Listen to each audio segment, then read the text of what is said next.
My India, my voice, my vision. Namaste. A very warm welcome and a very happy Independence Day to everyone joining us from across India and beyond. I am Dr. Sonia Abraham. It's my privilege and honor to be your official host for EDVISHAN Freedom to Inspire 2026.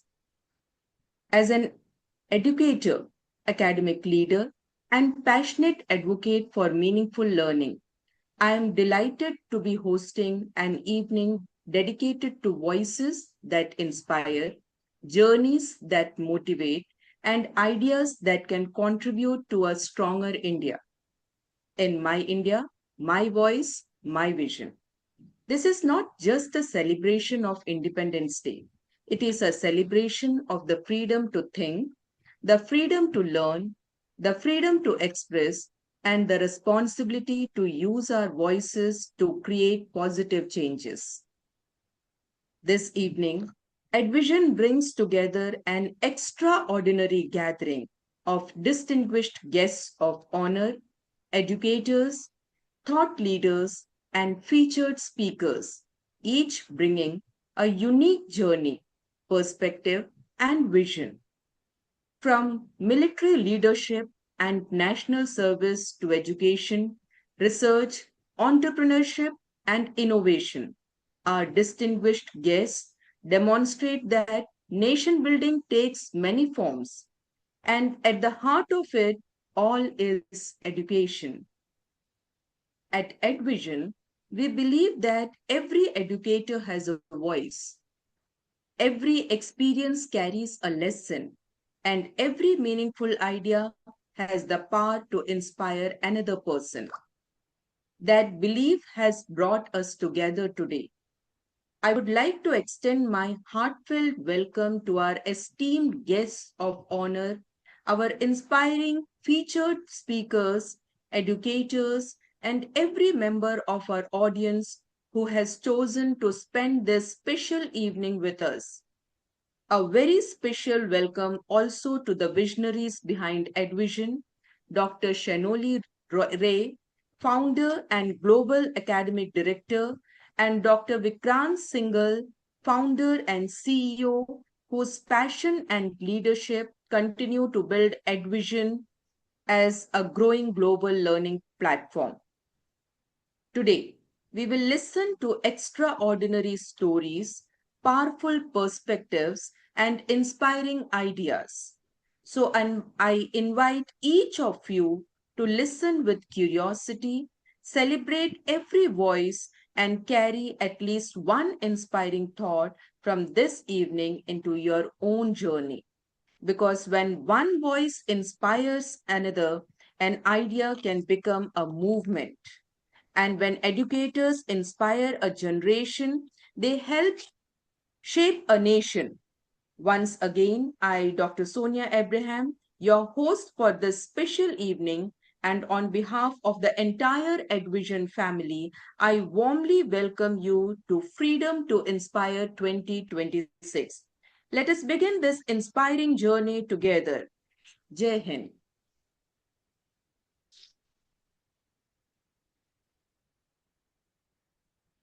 Ladies and gentlemen, it's now my privilege to introduce a woman whose journey has been driven by one powerful belief: education should not simply inform minds, it should unlock potential and transform lives.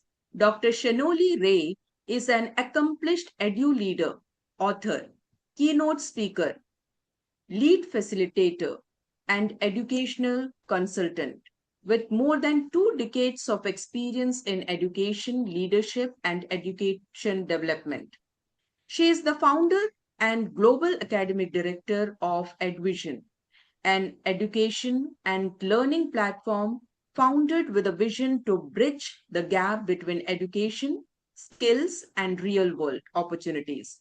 Through EdVision, she works to empower educators, learners, and professionals by creating meaningful platform for knowledge sharing, leadership, and future ready learning. Her work and leadership have earned for several recognitions, including the prestigious Women Face of the Year 2023, presented by Fox Story India, acknowledging her contribution and influence as a woman leader. What truly distinguishes Dr. Ray is her passion for building people, empowering educators, and creating platforms where knowledge can inspire meaningful action. And today, as we come together for Freedom to Inspire 2026, it is especially meaningful to hear from one of the visionaries behind the platform that brings us together. Please join me in warmly welcoming Dr. Shenoli Ray, founder and global academic director of EDVISHAN. Thank you, Dr. Sonia. Respected guests of honor, distinguished speakers, and dear all present tonight. A very warm Independence Day to everyone. At EDVISHAN, we believe that education is not simply about gaining knowledge. It is about gaining the confidence and courage to create a better tomorrow. Our theme today, My India, My Voice, My Vision, reminds us that every one of us has a role in shaping the India we want to see. As educators, our responsibility goes beyond the classroom. We don't just teach lessons, we shape minds, build confidence, and inspire possibilities. EDVISHAN was created with this purpose to connect knowledge with opportunity, bring educators and learners together, and create a platform where meaningful ideas can travel from one classroom, one community, and one voice to the world. A few lines for our nation. I carry India in the work I do, in every dream I help come true. Let my voice speak hope and light. Let my actions make tomorrow bright. My India, my dream, my call. Together, let us rise. Together, let us all. I dream of an India where education does not ask, what marks did you get? Before asking, what problem can you solve? An India where success is measured not only by what we achieve for ourselves, but also by what we contribute to others. An India where young people don't simply seek jobs, but develop the courage and capability to create opportunities. An India where teachers are not only respected for what they teach, but empowered for what they can build. An India where every child, regardless of background, can look at the future and say, I belong here, I have a voice, I have a vision, I can make a difference. That is the India I want to see. And that is the India I believe education can help us build. Our promise. So today, as EDVISHAN, let us make a small promise. Let us learn without limits.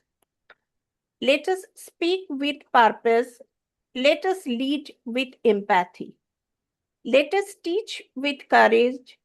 Let us innovate with responsibility.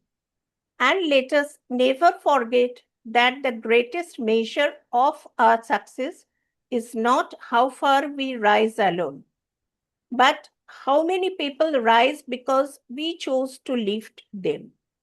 This is freedom. This is education. That is leadership. And that is our vision. My India, a nation of possibilities. My voice, a voice that chooses purpose over noise. My vision, an India where education empowers every generation to dream bigger, think deeper, and serve better. Thank you to our extraordinary guests of honor, featured speakers, educators, learners, and every member of our EDVISHAN community for being part of this journey. And thank you for believing that one voice can inspire another.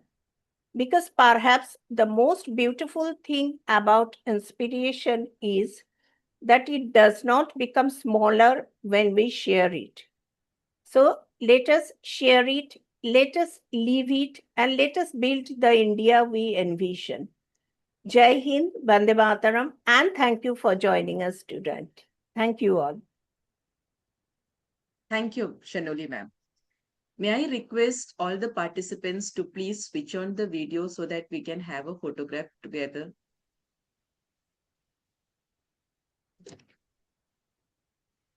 I would also request everybody, because we have many audience participating today. If possible, please switch on your videos so that we can have a group photograph. Thank you. It's now my privilege to introduce Dr. Vikrant Singhal, founder and CEO of EDVISHAN. Dr. Singhal is an education and skill development leader, corporate trainer, keynote speaker, and global education consultant.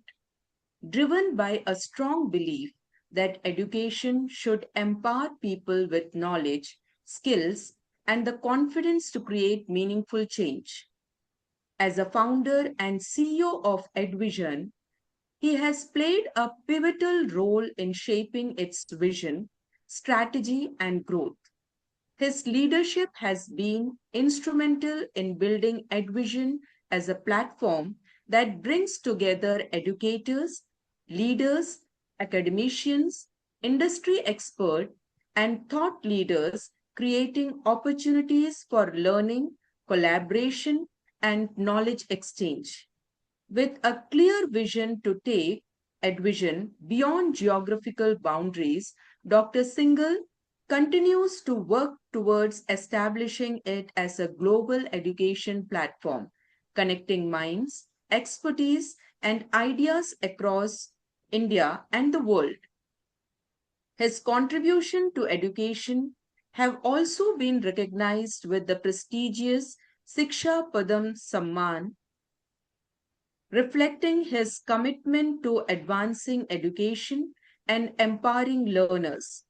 His leadership reflects a simple yet powerful belief: when education connects people, knowledge becomes a force for transformation. Today, as we celebrate Freedom to Inspire 2026, we are proud to have with us one of the driving forces behind EDVISHAN and its growing global vision. May I request Dr. Singhal to please Thank you, Dr. inspire Sonia. our audience? Thank you so much, Dr. Sonia. So, respected guests of honors, speakers, educators, and dear all, a very warm welcome and proud Independence Day to all of you. Today, we are here to celebrate India's freedom. I want to speak about another kind of freedom: the freedom to learn, to think differently, to innovate, and to create an impact beyond borders. That is the spirit behind EDVISHAN.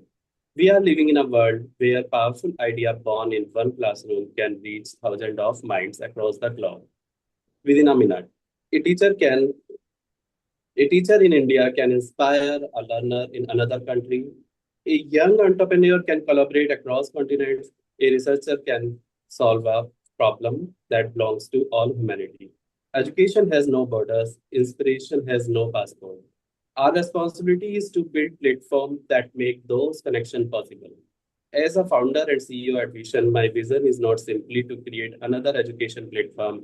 I want EDVISHAN to become a global learning ecosystem where educators, learners, academicians, industry experts, and thought leaders can connect, share knowledge, develop skills, and create opportunities together.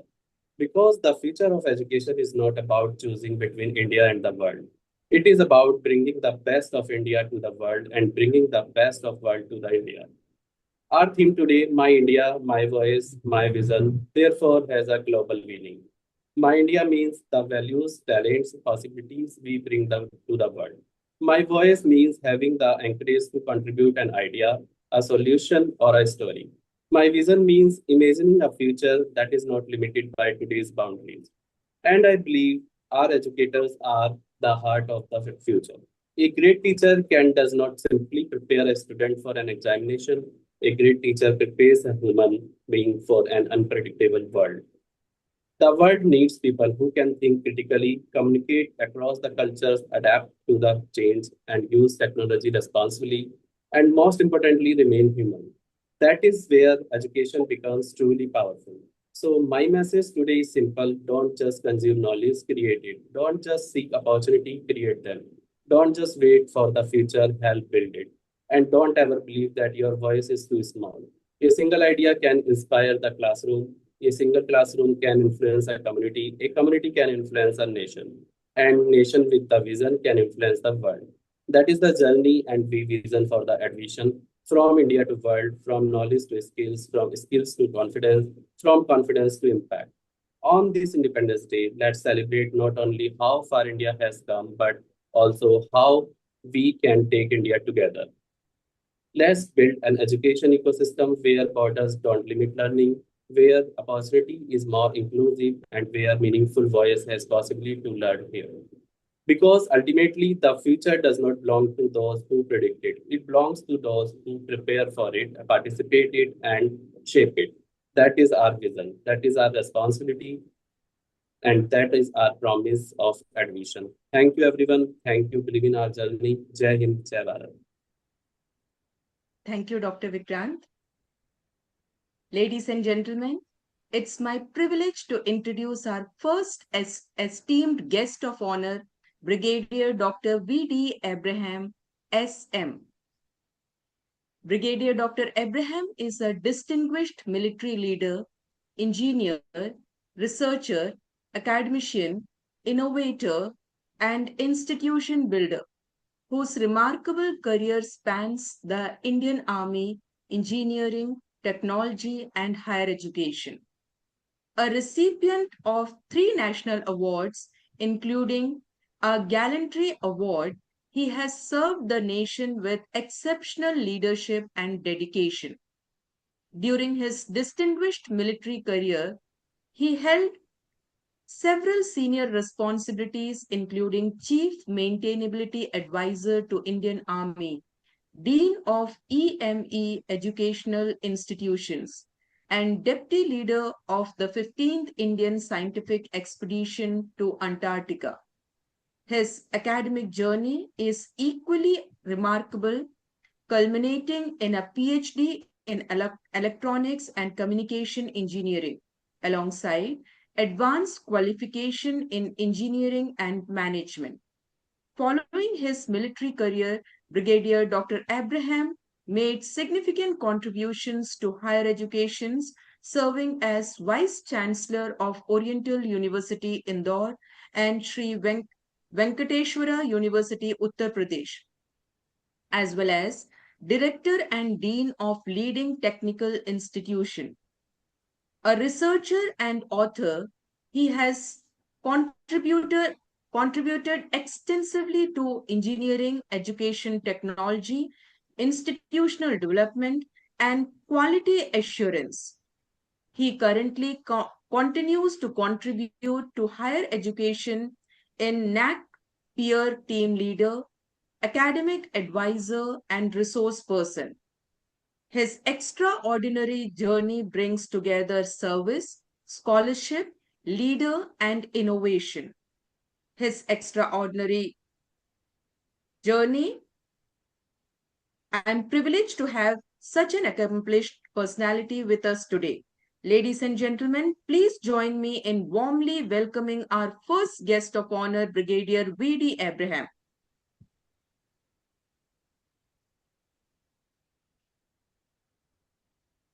Thank you, Sonia, for your kind words. Am I audible? Yes, sir. Sir, we are honored to have you here. The stage is all yours. Thank you very much. And so nice of you for the kind words. My humble greetings from my bottom of my heart to dear audience, respected guest of speakers, and especially the guest of honors, featured speakers, and thanks to the EDVISHAN team, especially to the founders, Dr. Sonali Rai and Dr. Vikrant Singh. I inquired about the cross-section of this audience to tune my wavelength to match.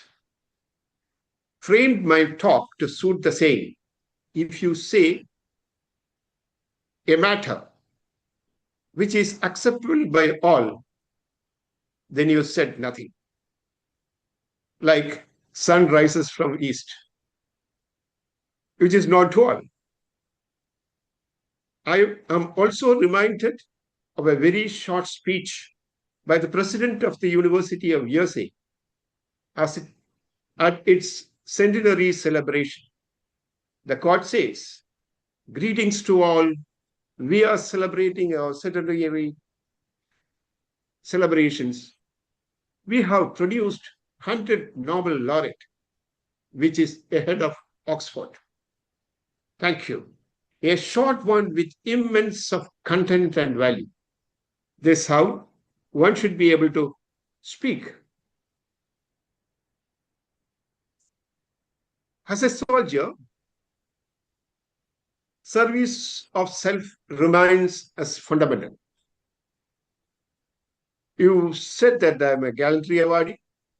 Considering the responsibility as a singular honor of pride and clear sense of purpose, reaffirming my commitments as a servant to the Constitution of India. Those 448 articles, 25 parts, and 12 schedules are not merely provisions on paper. It's embody the vision, aspirations of India, and remain as a sovereign, democratic, and a republic. Old generation fought till 1947 against a visible colonial rule. But today, the struggle is against invisible forms of restrictions on media, law and order, judiciary, journalism, and education, and whatever field you think of it. There are limited restrictions. Freedom achieved in 1947 was never simply the transfer of power from British hands to the Indian hands. It was an emancipation of citizens' mind. I was going through a book, Encounter with Politics, written by Anil Swarup, retired IAS officer and former secretary of Coal Department and later as Education Secretary. It's an eye-opener. His podcast, many are published. He has even addressed the NEET exam paper leakage cause and remedy since 2015 onwards. He has concluded with a question: why there is no leakage in UPSC or even CABC exam? Every generation is responsible and has to carry and create a free environment to our next generation. They are facing explosion of technology, surrounded by social media and rough competitions. They have a different mindset. So we have to take out our time, cool them, mentor their idea, and lead them to success and happiness. Educate them the values of culture and tradition and guide them to choose the direction. As you have mentioned, Dr. Sonia has mentioned, over 15 years of directing various educational institutions, even as Vice Chancellor of the university. I used to play with my students to know them, engage them in group discussions to know their minds and their thought process. It revealed democracy required not only visionaries, but also healthy skeptics. I conclude with a summary. Independence is an unfinished chapter, and it's an inheritance, a responsibility, a struggle, and ongoing conversation. Every generation receives the freedom won by those before them. What do we do with it? And what can we ensure to get the experience?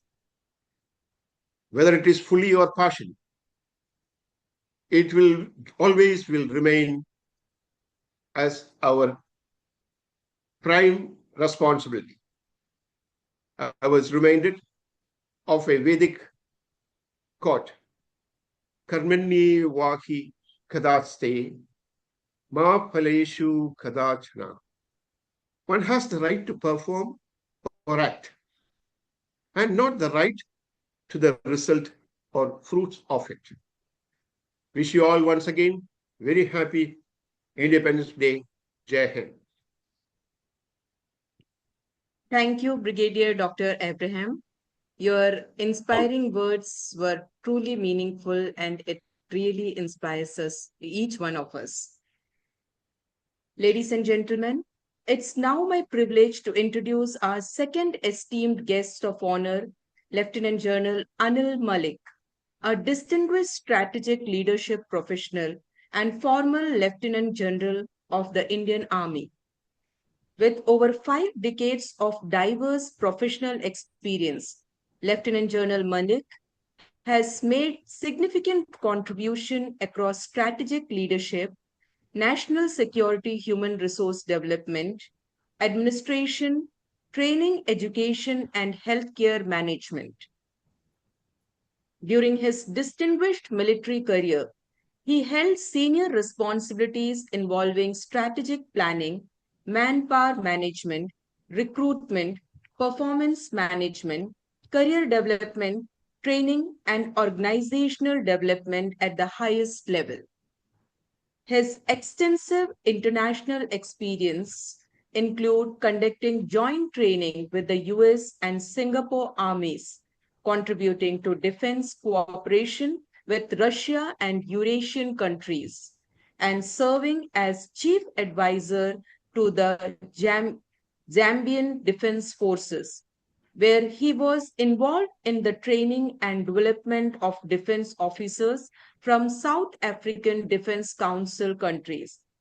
Following his military career, he also spent over 5 years in the corporate sector, contributing to business development and corporate affairs with a leading Indian infrastructure organization, a certified independent director, motivational speaker, and leadership mentor. Lieutenant General Malik regularly shares his insight on leadership, values, and ethics, motivation, youth empowerment, attitude, and goal setting. His journey is a powerful example of how discipline, strategic thinking, lifelong learning, and service can translate into meaningful leadership far beyond the uniform. Ladies and gentlemen, it's our privilege to have such an accomplished leader with us today. Please join me in warmly welcome our second guest of honor, Lieutenant General Anil Malik. Sir, we are honored to have you with us. The stage is all yours. Thank you, Dr. Sonia. Thank you for the wonderful words. When I went to school, I was always overwhelmed by the teachers. And today, in the midst of all the educationists, I'm overwhelmed once again that where does a simple soldier fit into this environment of such educated teachers, mentors, guides. In fact, Dr. Vikrant, I must confess to you that I've been wanting to come and look you up, and because I think I went to your website and I realized that there's a lot I'm going to learn from your courses that you run. So it's a great privilege to be here. Thank you very much for asking me here. Thank you, Dr. Shinoli, for. Thank you. Thank you. For me, education has been something which I feel is what controls the environment. If we as a country are going to grow, then good education combined with good values is what is going to bring us into the environment. The fact that this organization could think of passing on education online to people is something which I could never visualize. I must confess that 2012, I was part of the governing body of the Army Welfare Education Society, which runs about 130 schools and 14 institutions of higher learning. I think that's the number which it was at that stage. We may have grown beyond that. And the biggest concern that we used to look at is that how are we going to reach out to all the children of the defense forces? And most of our children were in rural areas, or they would come and stay with their parents for some time and then they had to move on. That's the reason why these educational institutions were set up by the armed forces. But at that era, we never could visualize that your kind of a system could reach out to them in whatever environment they are. So what you have given to us is the reach. And that reach is responsible and is going to take care of creating an environment of influencing the lives of the younger generation. The lives of the future generations is going to be molded by the teachers, the educators, the mentors.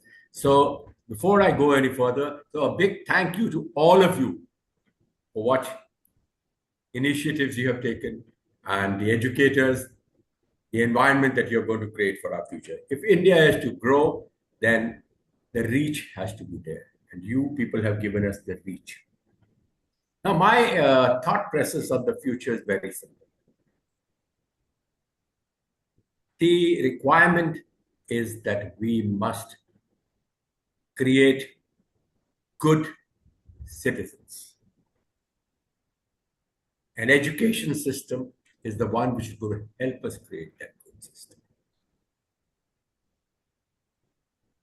Good citizens who have values, who pursue a path of reaching excellence with humility. And that is where your role as educationists comes in. Because irrespective of where you are, you can create an impact on their lives. We've gone through troubled times, we're going to go through more such environmental issues, but then this is where you people will give us a response. And that is what my vision for the future is. We have to create a generation which moves with elegance, carries the necessity values, and carries respect. No amount of education, knowledge that you share which I'm sure you'll do it the best you can. But no amount of such knowledge will make a difference if the basic values are not ingrained in the children. Your curriculums, your courses are taking care of all kinds of avenues, not only basic education for children, but also in bringing about a culture of skill development. This country badly needs skills. People are running around for jobs, but because degrees are not going to help. I must share with you that many years back, I was at a place called Jhansi in central India, and between Jhansi and the nearest another military station, Gwalior, there were about 14 management institutes. And I happened to be invited to one of their functions. So my question to all of them is that, what are your achievements as a management institution? We set up so many of them, big high-paid courses running here. Incidentally, out of the 14 institutions, 6 of them were owned by the same family. And the answer I got was, बहुत कोशिश कर रहे हैं, we do a lot of it, but अभी हमारा, we are not able to get them the right jobs. So there's something missing. The turmoil that's taking place in the country is because of lack of jobs. But I'm so happy to see that EDVISHAN has opened this avenue for skill development, creating opportunities for them to earn jobs.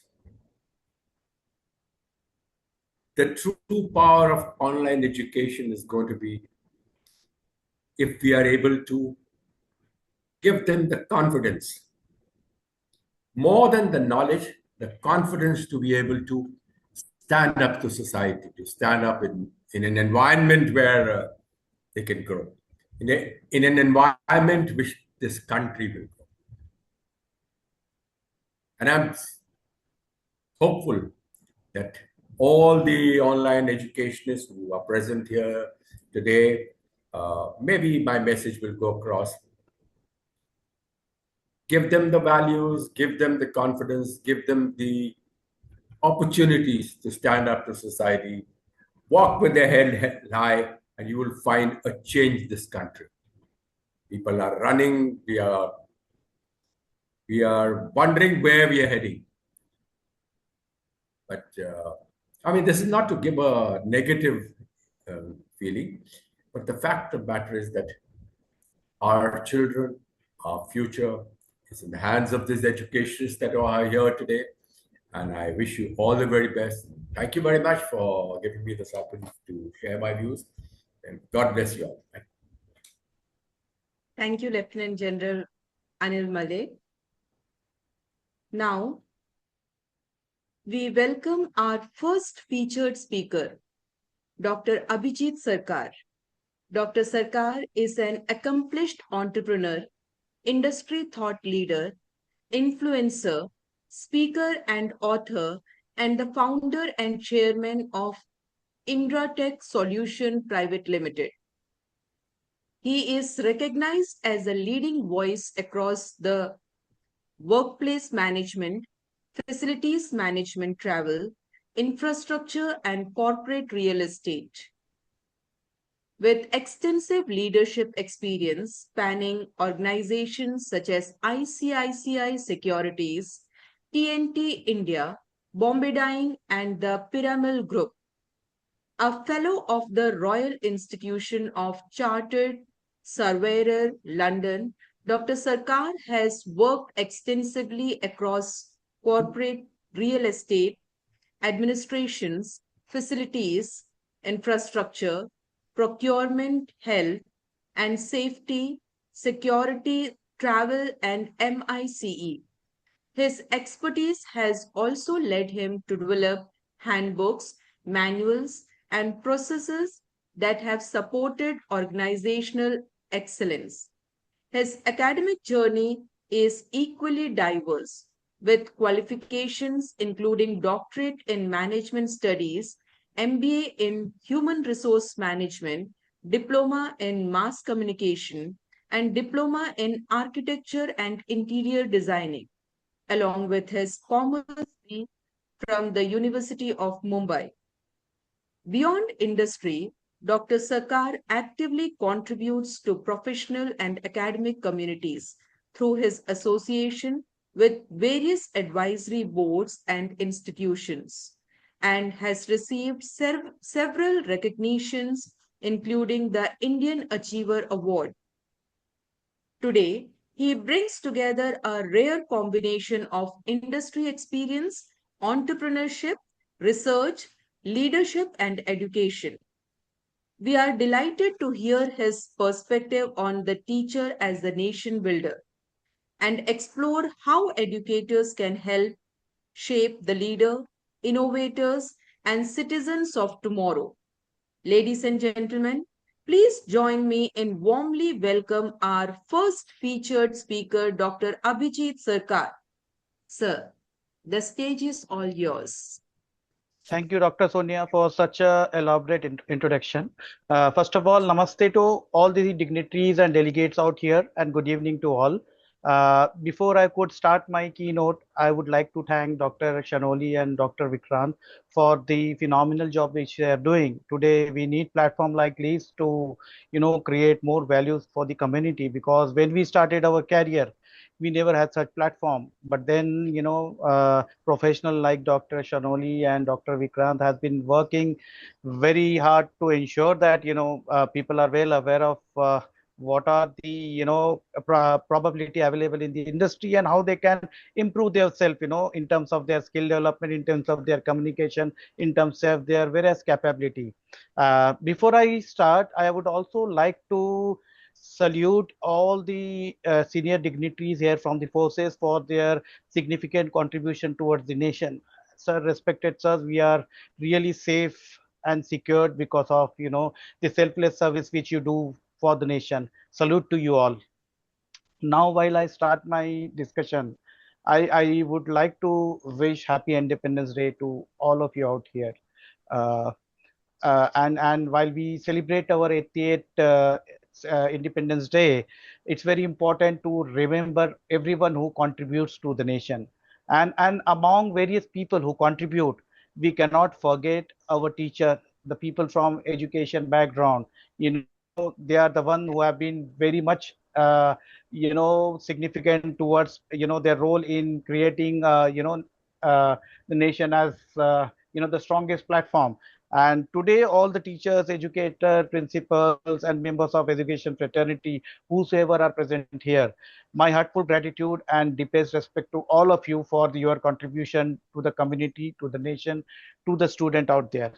Because whatever we are today as a professional, leaders or entrepreneurs or an administrators, doctor, engineer, scientist or educators, it is only possible because there are teacher and there was a teacher when we started our journey. I would like to take it into my personal level.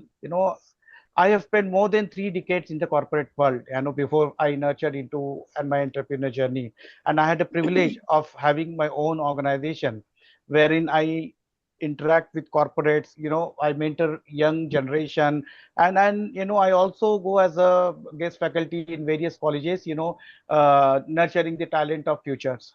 So, but when I have to look back, I never started my journey from a corporate world. That's for sure. There was a teacher who taught me how to read. There was a teacher who taught me what is mathematics. There was a teacher who taught me what is science, who taught me what is history, what is geography.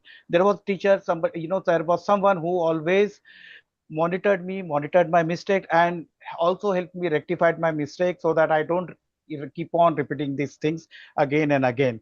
Somebody who has always encouraged us when we thought we could not do anything. We were always confused whenever there were failures. We always felt that, probably we are not capable of doing something big because we have been failing. But that's the time when teacher came in and they encouraged us to understand that failure is a way to success.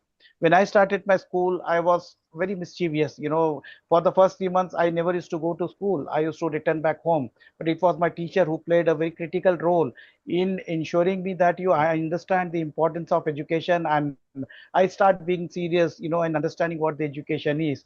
And with the confidence, with the morale, I got from them, the encouragement I got from them, I become one of the brilliant student of the school. And at least for the first 5 years, I used to be first in the class. That was, the contribution my teacher did for me.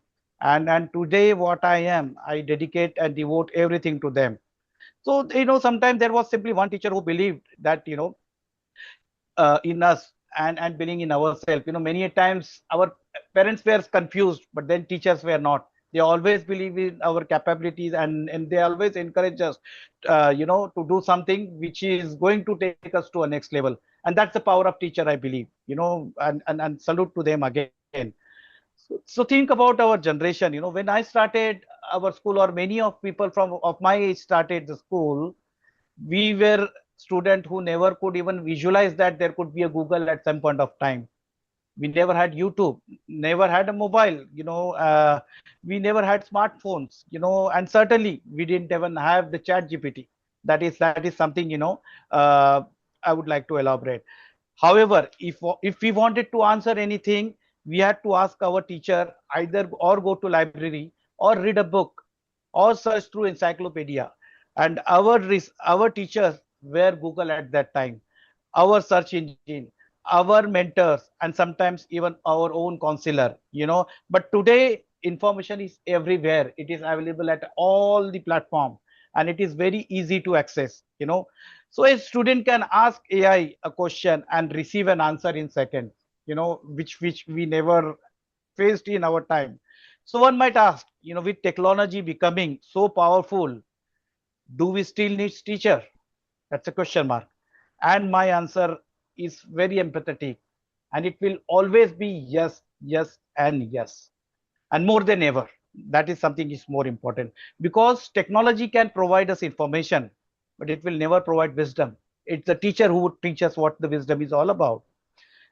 Technology can give us an answer, but a teacher can always teach which question is worth asking. Technology can tell you what to do, but a teacher will always teach you what is right. Most importantly, a technology can provide knowledge, that goes without saying, but a teacher can develop a character. And the distinction between these two is very important to understand and clear the perception that whether teachers are still required or will be required in spite of technology, it will be yes. And the teacher's role in national building is very phenomenal. And when we talk about national building, we often think about the road, infrastructure, industry, technology, defense, economic growth, so on and so forth. But before we build on those two, all these things, it's important to build people, and that is where the role of teachers come. They build people, and that is why teachers are having a very important role in the community. A teacher doesn't simply create a student. A teacher potentially creates multiple things. They create a next entrepreneur, they create a next CEO, they create a scientist, they create an engineer, they create a civil servant, they create a soldier, they create a social leader, they create an innovator, and most importantly, the next generation responsible citizen. That is what they create. So when a teacher enters a classroom or 40 or 50 students, so they are not looking at 40 or 50 students just as an example. They are looking at 40 or 50 possibilities of Indian future. That is what the role of teacher is, and that is what a national building is all about.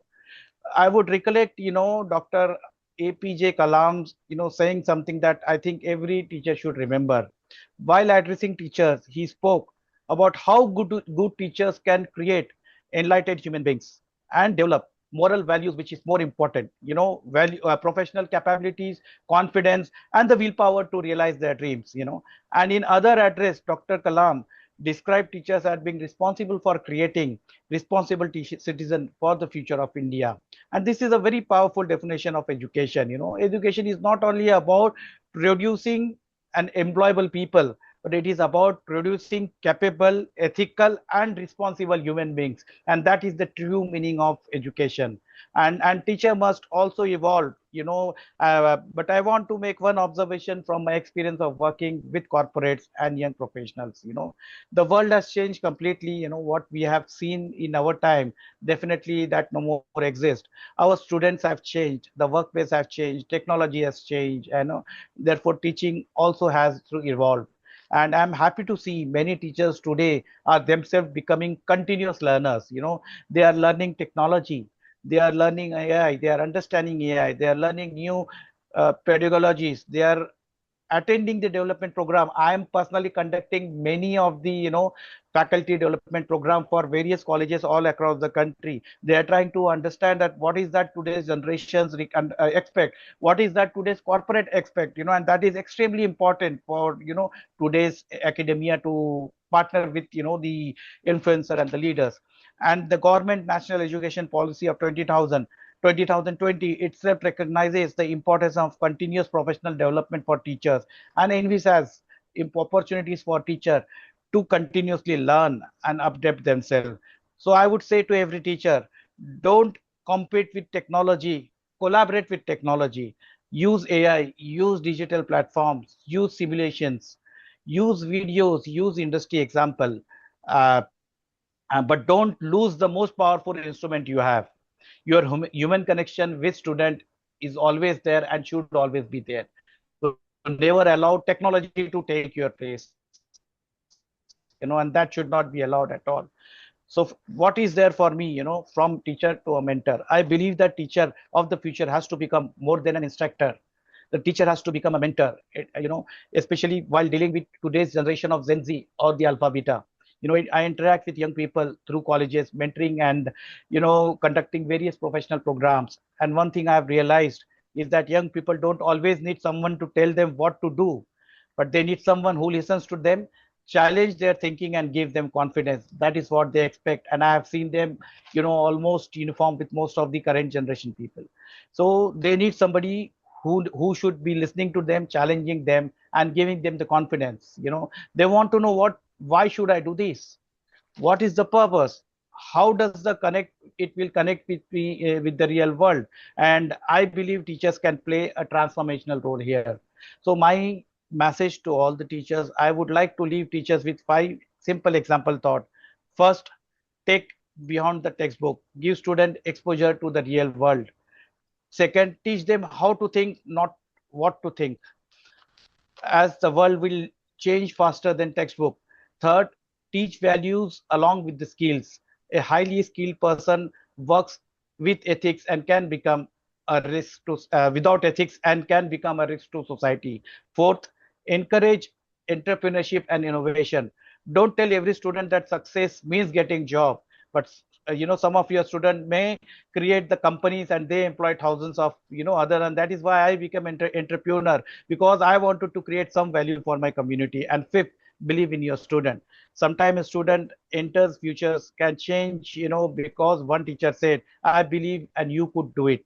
And my personal commitment, I also believe that industry has a responsibility towards the teacher. Of course, as a corporate leaders, we should not only go to colleges to recruit students, but we should go there to share knowledge. And that is why I personally believe in engaging with academia, mentoring young professional, and participating in faculty development programs. Because if we want better entrepreneurs, better CEOs, better administrators, and better professionals tomorrow, we have to invest in people who are developing the country. So teachers develop the future workforce, teachers develop future entrepreneurs, future develop future teachers develop future leaders, and therefore supporting teachers is supporting India's future. So with this, I would conclude with one thought. A soldier protects the border, a farmer feeds the nation, an entrepreneur creates economic opportunity, a scientist creates knowledge, a doctor saves life, but a teacher helps create all of them. So thank you so much, and with deep gratitude to all the teacher and education faculty, I would like to end my session here. Thank you so much. Thank you, Dr. Abhijit Sarkar. Sincere thanks for sharing valuable insight on education and role of teachers. Ladies and gentlemen, It's now my privilege to introduce our third esteemed guest of honor, Wing Commander Charu Sharma of the Indian Air Force.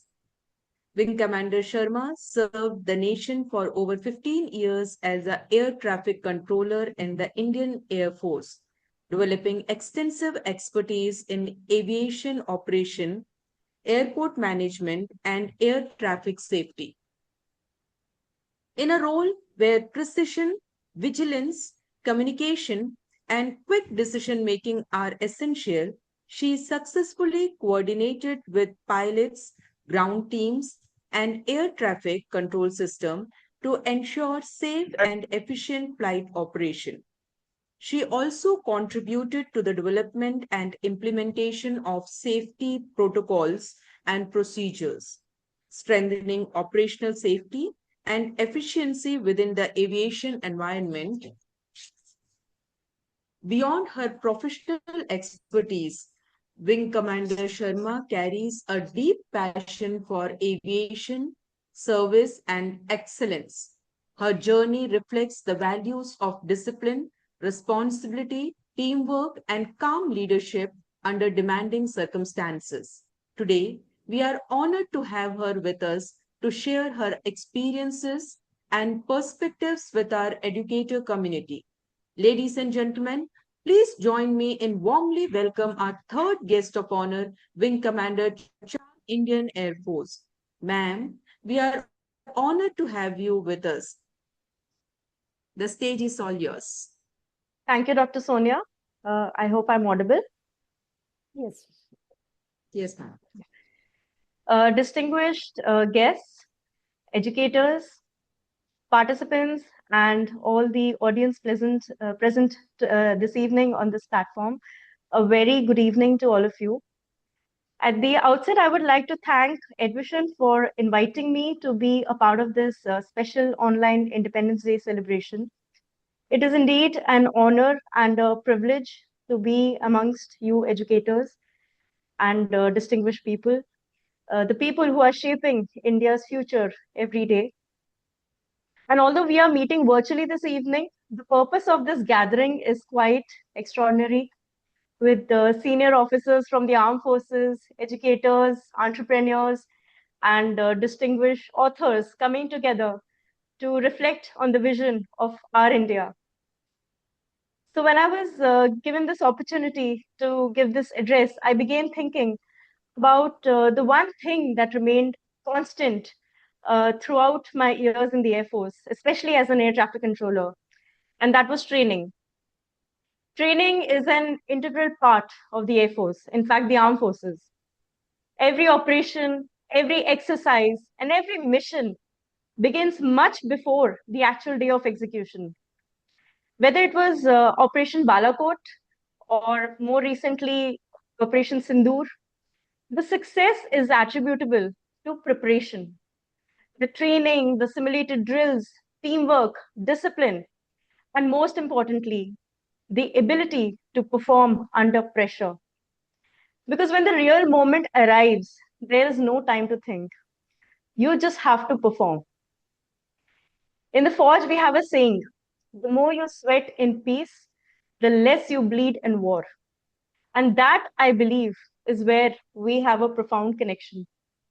A nation cannot prepare its future at the last minute. The preparation begins much earlier. It begins in our homes, it begins in our schools, and it begins with our educators. And training is not simply about teaching someone what to do. It is about preparing people for what they might face. And that is what education is exactly about. It is not to prepare a child to merely answer in an examination. It is about answering life's difficult questions. A student, a child should be able to answer, how do I respond when I fail? How do I deal with difficult people? How do I deal with someone who's different from me? How do I remain calm when things don't go my way? And perhaps most importantly, how do I contribute to my country? For every child, Every word spoken by a teacher, by an educator, it can become something that we say in Hindi, "Thar ki lakir," because it's like a mandate, it's a verdict. It is the final word that has to be abided by. If we could take a moment to think about that one teacher who made a difference in our lives. It may not necessarily have been a teacher who gave you the highest marks or who gave you some advice. Perhaps it was someone who believed in you when you didn't believe in yourself, someone who noticed something in you and brought out that skill, ability that you didn't pay attention to or didn't realize that you have it in you. Someone whose words stayed with you long after the class was over. I think most of us can remember that one person because we remember teachers not merely for what they taught us, but because of what they made us believe about ourselves. The world our children are entering makes this responsibility even more important. AI is transforming the way we work. Technology is creating opportunities that did not exist a decade ago. Many of the jobs that exist today may not even exist in the future. There will be a new variety of jobs in the future that we can't even imagine right now. So we must prepare our children not merely for a particular career, but for change itself. We must teach them resilience, the ability to fall, the ability to learn, and the ability to rise again. And while we prepare capable individuals, we must also prepare responsible citizens. We celebrated our 80th Independence Day yesterday. Every year, we speak about our flag, we speak about our freedom and the sacrifices that made our freedom possible. These are important expressions of national pride, but we still need to nurture the feeling of patriotism, not just amongst Gen Alpha or Gen Z, but across all generations. This patriotism is not just about celebrating our flag or remembering our heroes. It is also about what we do when no one is watching. Whether we keep our environment and surroundings clean, do we respect public property, or whether we follow the law and respect people who are different from us and perform our responsibilities honestly.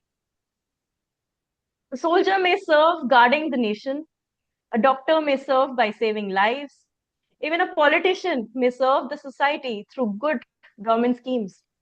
But a teacher serves by preparing all of them. And for that, every teacher is a leader.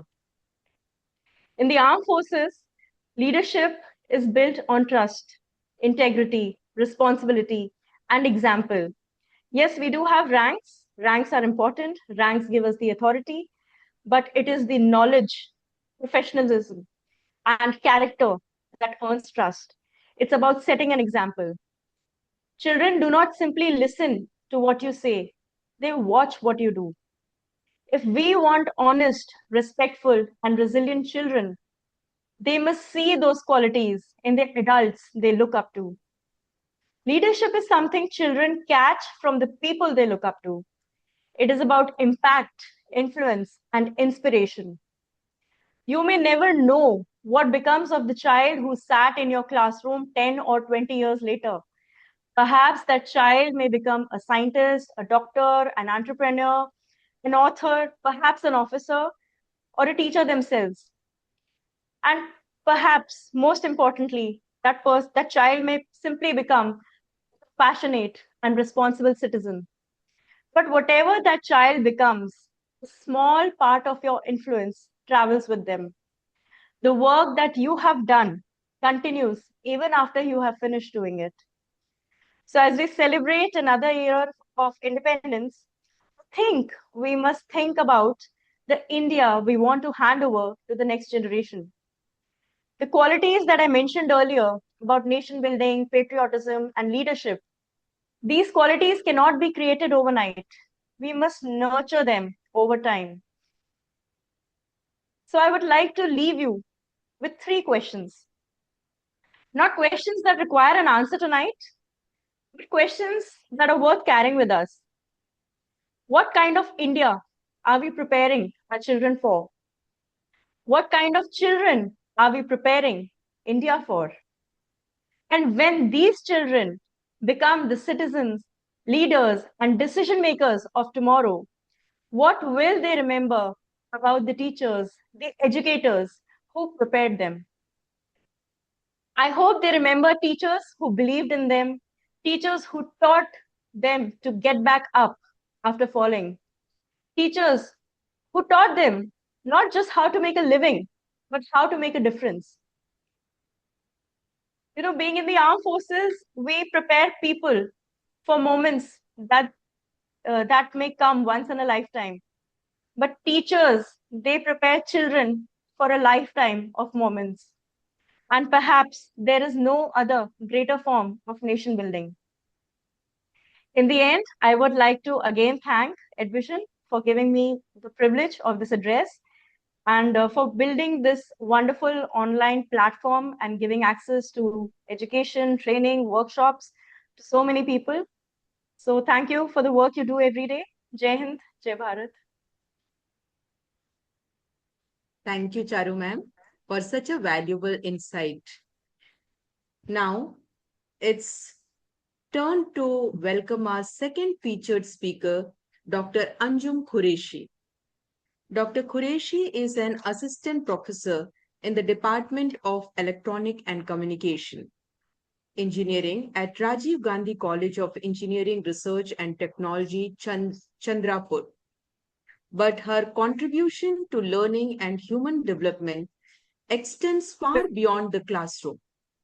She is a prolific author and researcher with 4 authored books, more than 30 research papers, and 4 patents to her credit, reflecting her passion for knowledge, innovation, and continuous learning. What makes Dr. Qureshi particularly inspiring is the remarkable diversity of her work. Alongside academia, she is parenting coach, career counselor, graphology practitioner, meditation facilitator, international trainer, and motivational speaker. With 400 plus training sessions across multiple countries, she has worked with diverse audiences, helping people build great self-awareness, confidence, and purpose.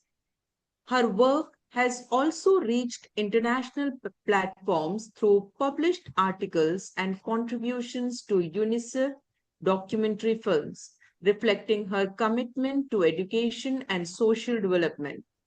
Today, she brings this rich blend of academia, research, innovation, mentoring, and human development to our platform. Her theme for freedom to inspire 2026 is especially significant. Education for a Viksit Bharat present one powerful idea that would transform Indian education. We look forward to hearing her powerful idea, exploring how education can contribute to building a more capable, confident, and developed India. Ladies and gentlemen, please join me in warmly welcome our second featured speaker, Dr. Anjum Qureshi. Ma'am, the stage is all yours. Yeah, thank you. Thank you, ma'am. Thank you very much. And good evening, everyone. It was really an honor to be here on this special occasion. And I would like to the opportunity. Well, the topic that I have got, yes, as an educator, I feel that is something which is very close to my heart. Like for a powerful idea that can transform the Indian education system. And thus, if I say in short, I can just say one sentence that we need to shift from learning for exams to learning for life. If you want to transform the Indian education, then we need to concentrate more on real world problem solving, where the students can learn through projects, through challenges, through different types of technologies. The students can be learning through different mediums. we actually need a powerful paradigm shift from rote memorization to lifelong learning. Now, we all are aware about the exam trap because the traditional educational model that we are having, it gives more importance to short-term memorization over long-term comprehension. This creates a challenging cycle of high stress, superficial engagement, and rapid knowledge decay. And in this case, the primary objective becomes only to pass the test. And we also, as parents, as educators, we often glorify grades rather than authentic intellectual growth. We just think that a person who is having more of marks or good grades in the mark sheet is an intellectual person. But this journey of actually gaining marks and calling ourselves intellectual, it stops once the moment exam stops. Now I would like to talk about the paradigm shift that I was talking about, from learning for exams to learning for life. Because learning for exams, it is primarily driven by external validation and the pressure on the students to achieve specific grades. The focus is narrowly trained on finding one correct answer. Because if you give that correct answer, you will be getting good marks. And this process, it ends when the test is over.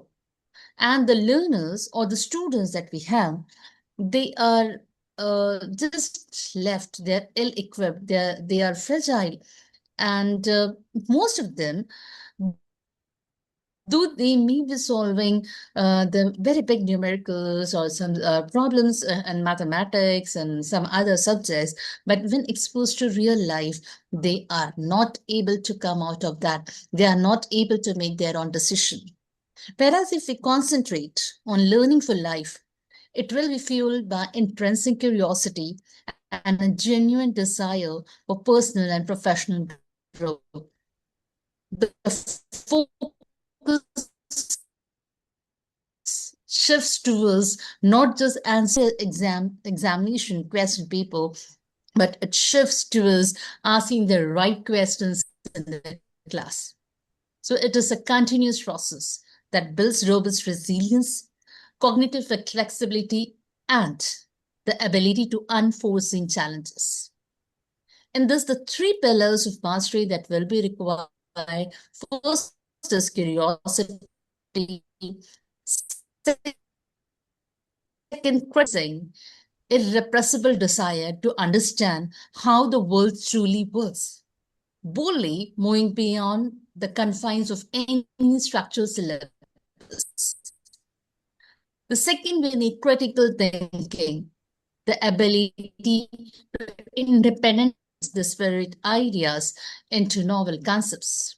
And the third, adaptability, developing the cognitive flexibility necessary to unlearn obsolete information, gracefully and rapidly embracing the shifting paradigms. So we need to concentrate more on solving the real world application, because the modern economy it heavily rewards dynamic problem solvers over vast memorizers. Application is very, very less, and raw data is cannot be just processed. So if we have lifelong learners, they can seamlessly work across diverse industries and try to come up with a solution for unexpected challenges. And we know that as the world is changing with technology, though people feel that the technology like AI will take away your jobs, but let me tell you, there are many more new jobs that are going to be created, and we have to prepare our learners, prepare our students for that. And modern environments, it demands more of high intelligence, high emotional intelligence, and continuous self-directed skill acquisition. So we need to make the transition, redefine assessment. We need to reward the inquiry. We have to actually reward the process of deep inquiry and the quality of questions that will be asked by the students. We have to integrate cross-disciplinary studies to clearly demonstrate how knowledge will interconnect beautifully in the real world. And we need to encourage the students to handle rejection and embracing failure.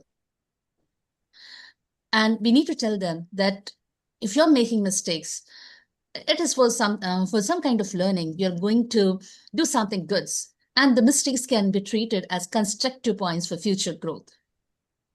And yes, 85% of jobs that we are having today may not exist in the next 10 years.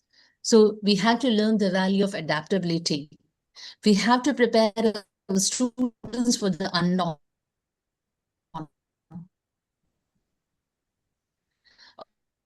Individuals for an economic landscape that is rapidly disappearing. So we have to equip the learners with a meta skill of knowing how to learn and achieving long-term success. So I would end with a quote that education is not the learning of facts, but it is a training of the mind to think.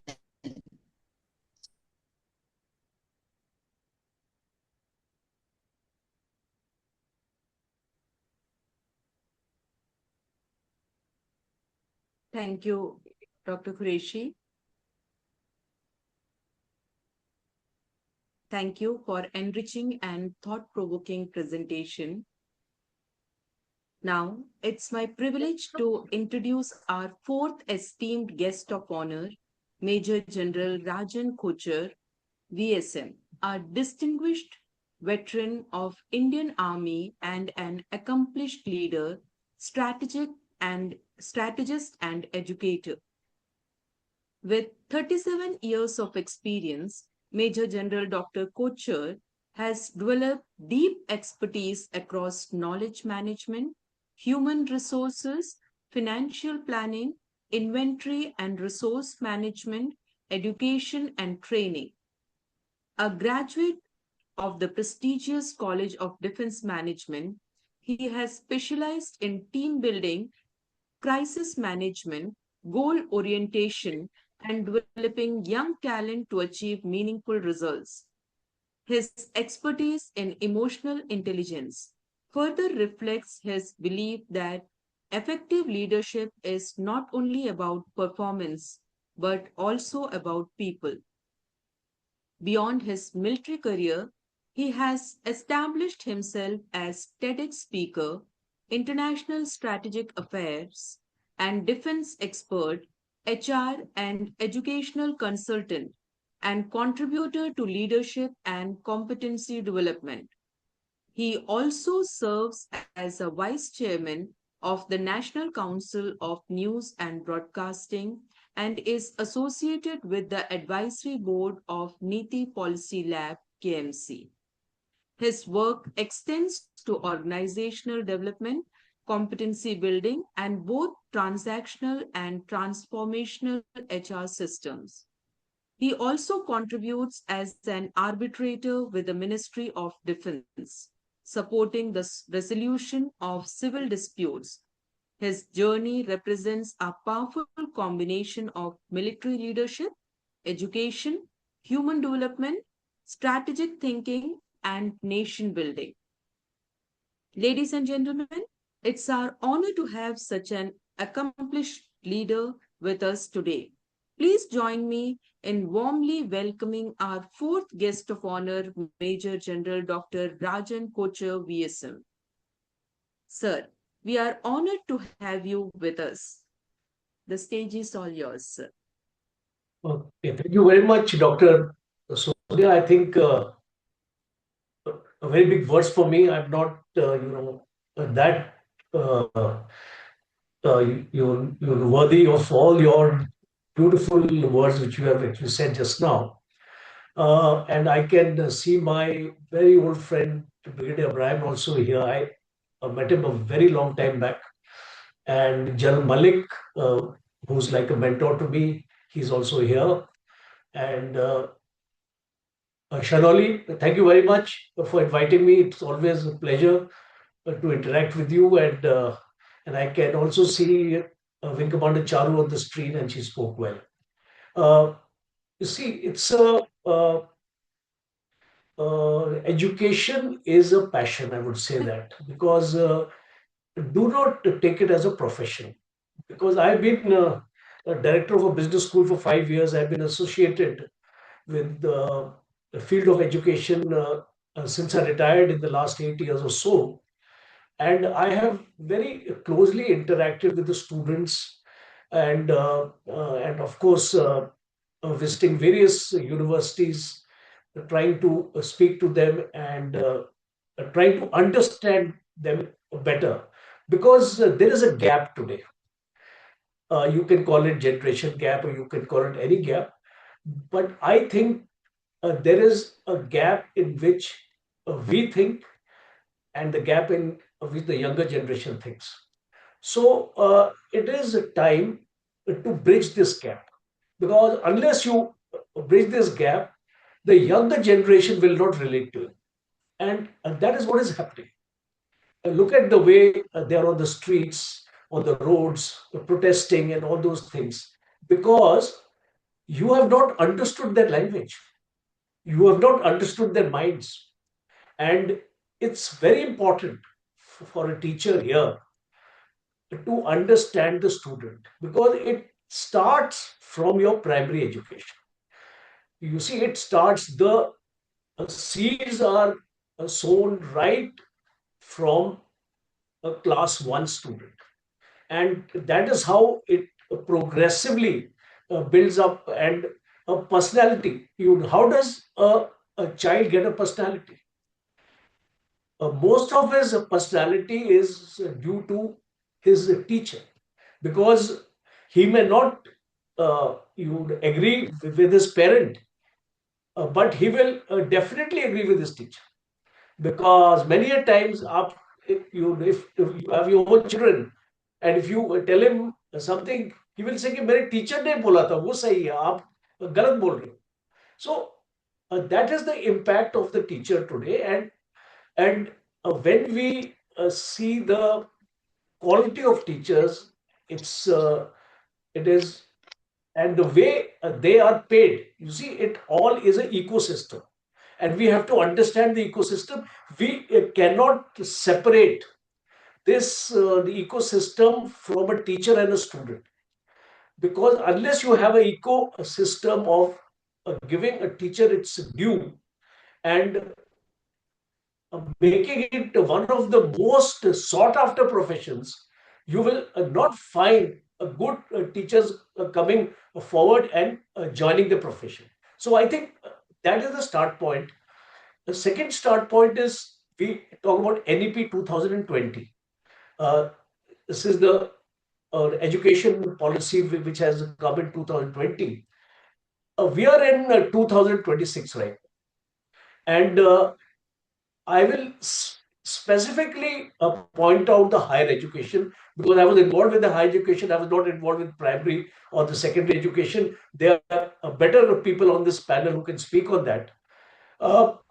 We are seriously lacking in our higher education, because we are not looking at the basics. When I was in the army, whenever there was a problem in any organization, any unit, I always fell back to the basics, because we often tend to forget the basics. If a proper tartib is there in a unit, if you are following those basic tenets of our training manuals, you will never go wrong. But when you are looking for shortcuts everywhere, then you will go wrong, and that is where the higher education is failing us today. These MBA graduates, in which I was handling the MBA graduates, I can tell you with conviction, in private colleges and universities, 80% of the MBA are unemployed. They have a degree, but they don't have a skill. So, what is the point in giving them a degree when you cannot skill them?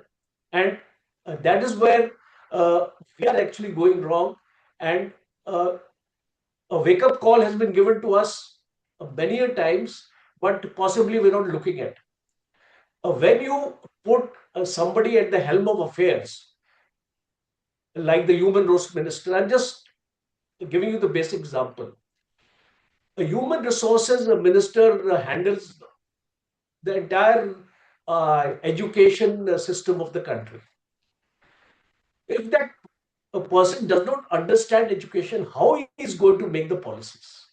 Because recently I was invited to Kirodimal College. I spoke on public policy and governance for especially the IAS officers, because I'm also advisor with the UPSC right now. So the point is, public policy and governance are absolutely interlinked issues. And if your public policy is wrong, I'll just give you a small example. I'll not take much time because my time is also getting over. A NEET exam. The problem is not the leakage of paper, let me tell you, because that's only the tip of the iceberg.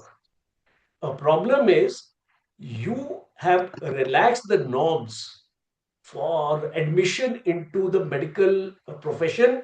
You are accepting a percentile of 7. You had a percentile of 50 earlier. But from 50, you have brought down the qualifying standard as a percentile of 7. And if he's from the backward community, then the percentile is 0 or 1. You mean to say a person who scores 7 out of 100 marks, he is eligible to be screened as a doctor or be counseled as a doctor?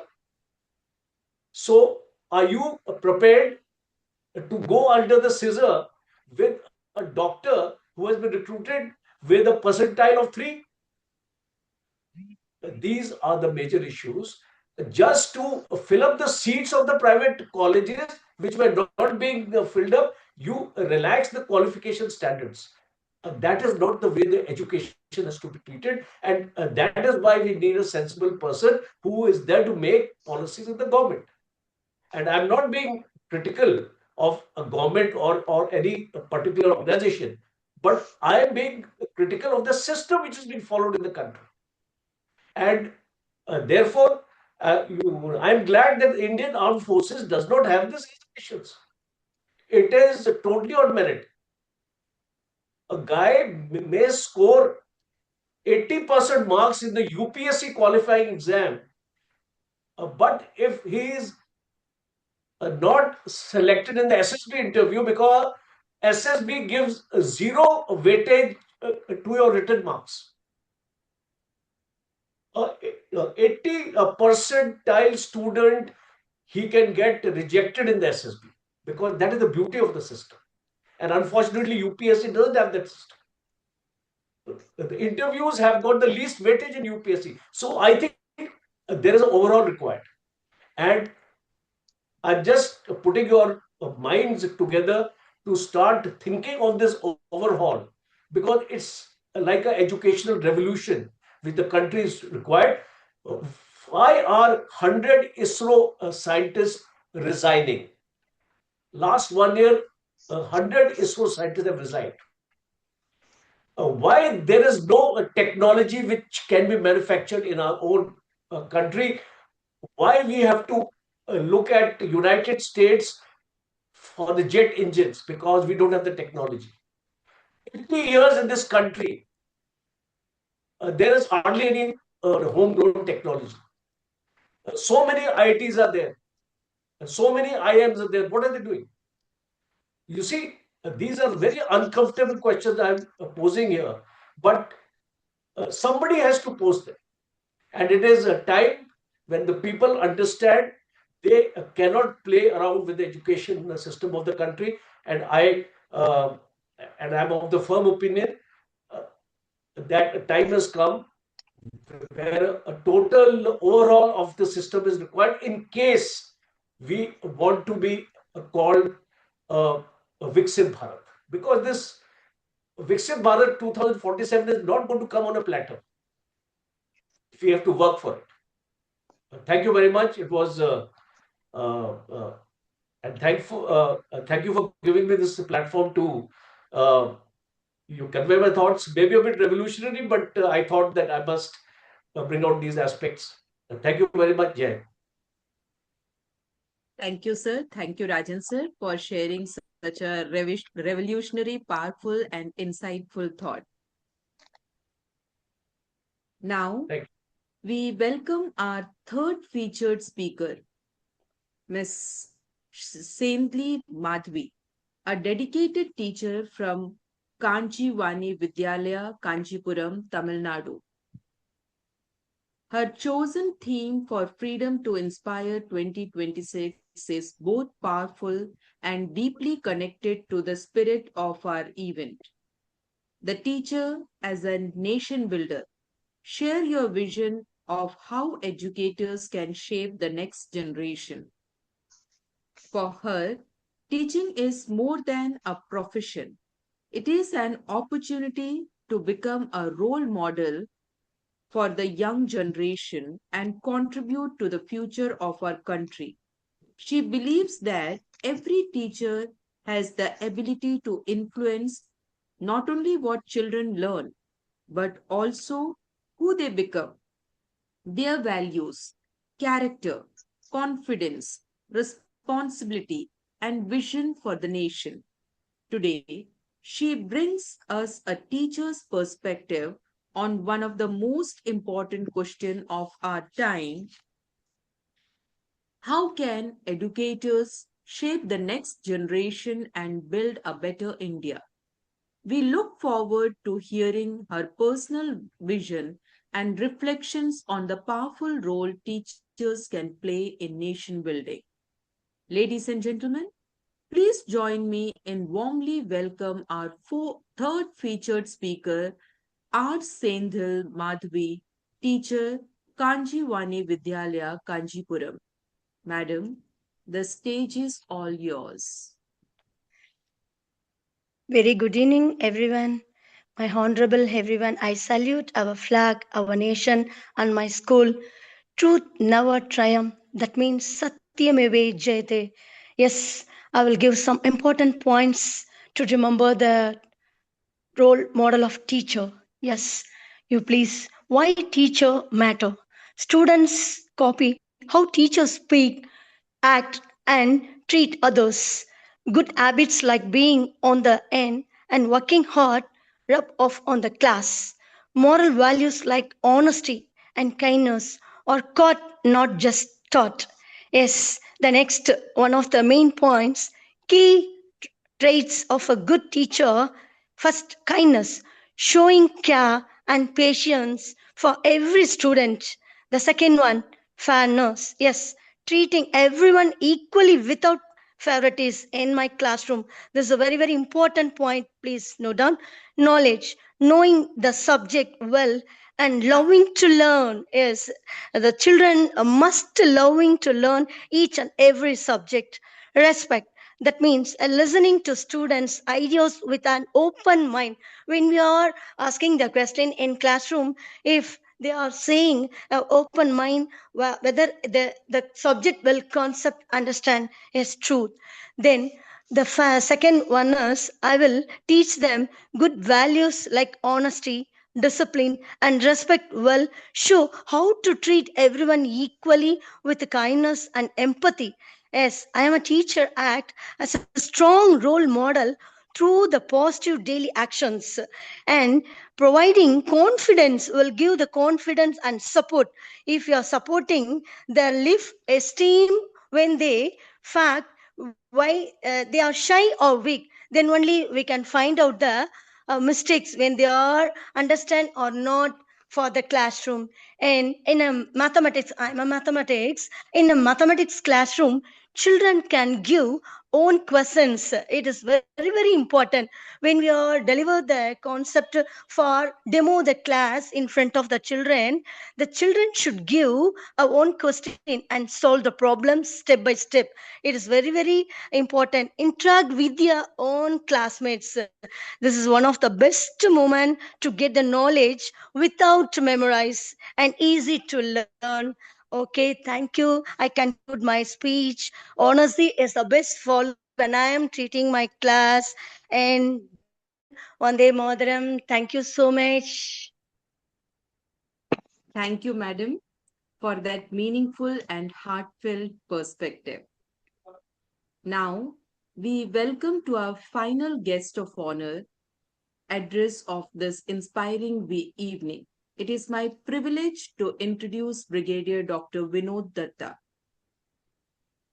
Brigadier Datta is a distinguished Indian Army veteran, logistician, management professional, academician, and leadership mentor. With extensive experience in inventory and materials management, supply chain logistics, HR training, and organizational management. During his military career, he served with distinction and was involved in supply chain logistics during the Kargil War, demonstrating exceptional leadership and operational expertise. He also served as a logistic advisor to the Royal Government of Bhutan and as faculty at the College of Materials Management, Jabalpur. His academic journey is equally impressive with two master's degree in management and strategic studies, a law degree, an MPhil in management and a PhD. He is also an alumnus of the prestigious Defense Service Staff College, Wellington Army War College, and IM Indore. Brigadier Datta has shared his expertise as visiting faculty at institutions including the Army War College, Defense Service Staff College, IIT Kanpur, IIT Roorkee, Amity University, GGSIP University, and the College of Materials Management, among others. His remarkable family also holds a unique place in the Limca Book of Record for sending the maximum number of Army officers from a single family. Beyond the military and academic world, he has served as senior advisor at PSB, contributed to the National Institute of Disaster Management, and is presently the CEO of the Career Navigators. His journey from the battlefield and logistics, command to management, education, and leadership development is a powerful example of how experience becomes wisdom when it is shared with others. Ladies and gentlemen, please join me warmly welcoming our fifth and final guest of honor, Brigadier Dr. Vinod Datta. Sir, we are honored to have you with us. The stage is all yours. Thank you very much for your kind words. And I want to thank Shanoli Ray for inviting me on such a prestigious platform. It requires a lot of patience to be the last speaker because the presentation इतने भागों में but गया है कि मेरे हिस्से में कुछ बचा ही नहीं है. Still, I will try to do justice with the. I will not like to cover what other speakers have covered. Now, education is something which has to be redefined in India. We keep blaming that Lord Macaulay was there, who played with our education system. But I think our own present-day leaders, we have ruined it. Now, education is not churning degrees. Education is not adding various titles to your name. It is basically to make you a good human being.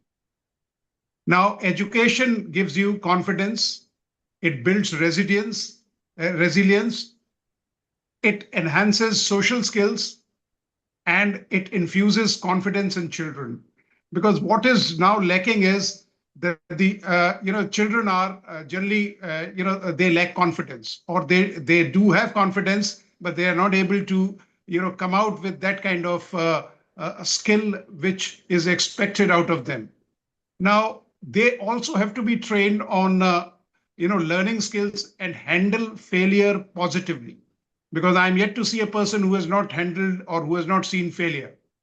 Now, confidence should be paired with clarity, knowledge, reasoning, and self-awareness.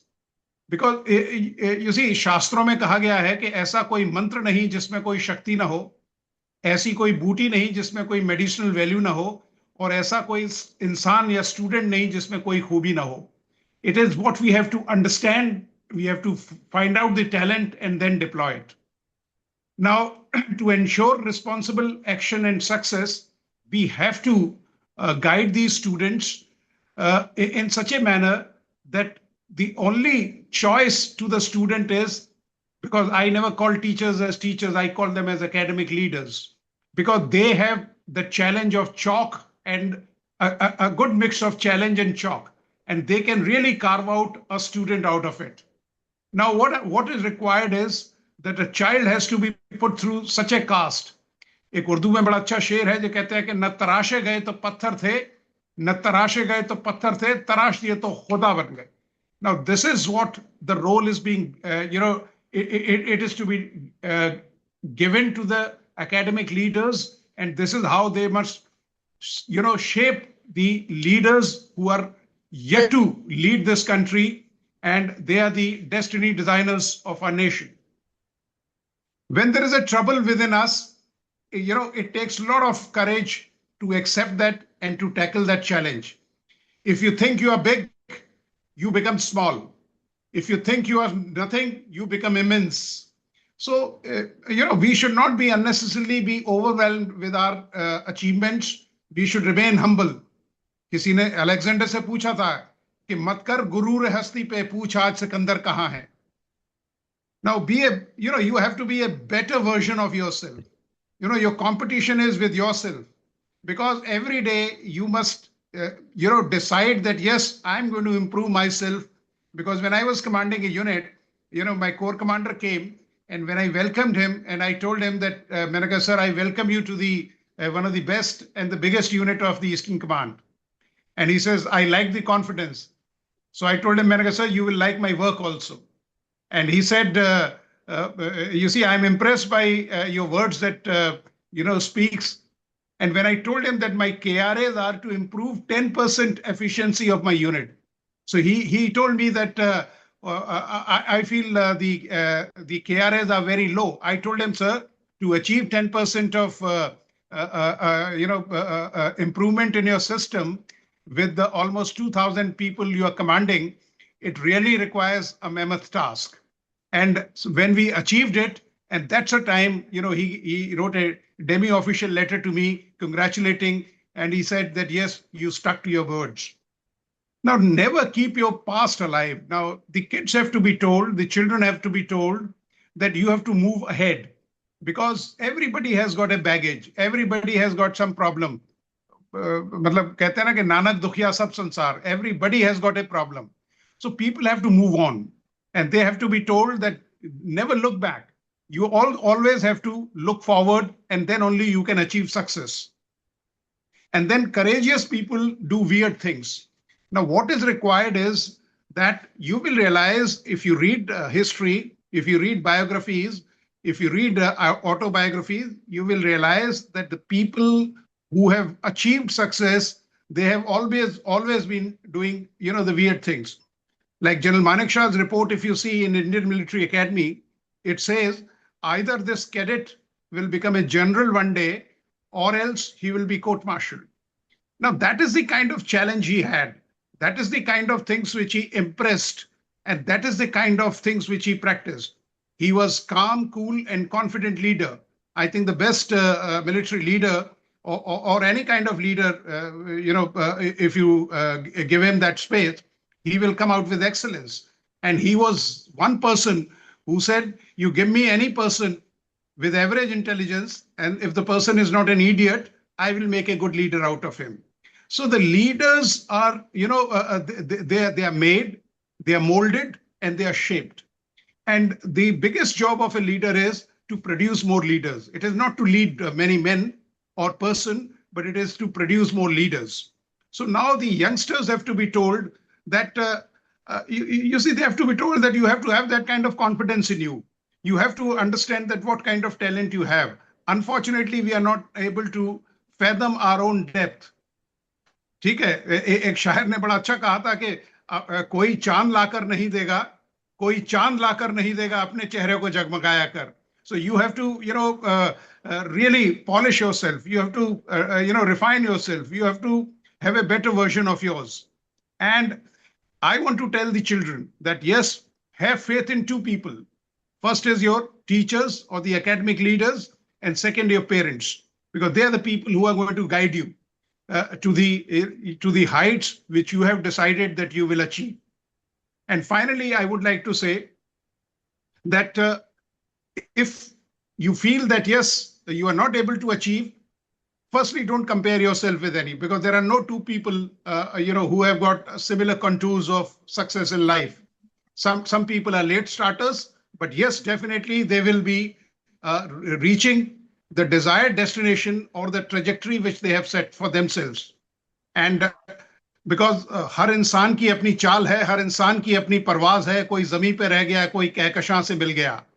So with these words, I will conclude, because I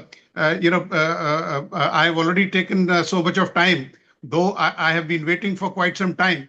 But yes, it was indeed a great, panel, and it was great learning and listening from people. So I want to tell the youth that yes, you are the future of the world, not India, and you have to write that story in such an overwhelming manner that the world has no choice but to read it. So I tell you that yes, go ahead and bash on regardless. Jai Hind, Godspeed. Thank you, sir, for sharing your experience, your wisdom, and most importantly, your spirit of service with us today. We have now heard from an extraordinary lineup of military leaders, educators, academicians, industry experts, and change makers. But an event like Freedom to Inspire is not complete without hearing from the people who have shared this journey with us today. So now I would like to turn the spotlight towards you, our wonderful audience. I invite a few of our participants to share their reflection with us. Perhaps one speaker inspired you. Perhaps one idea challenged the way you think. Perhaps you discovered a new perspective on education, leadership, and nation building. We would love to hear it.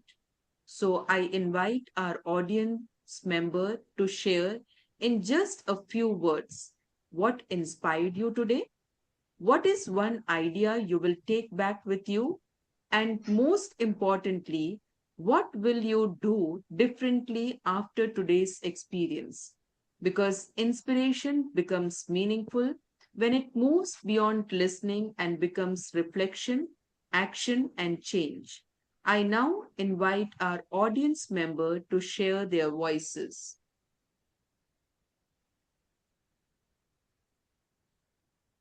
I think a few of the audience were writing in the chat some questions. So you can unmute and directly ask the questions to the dignitaries present over here.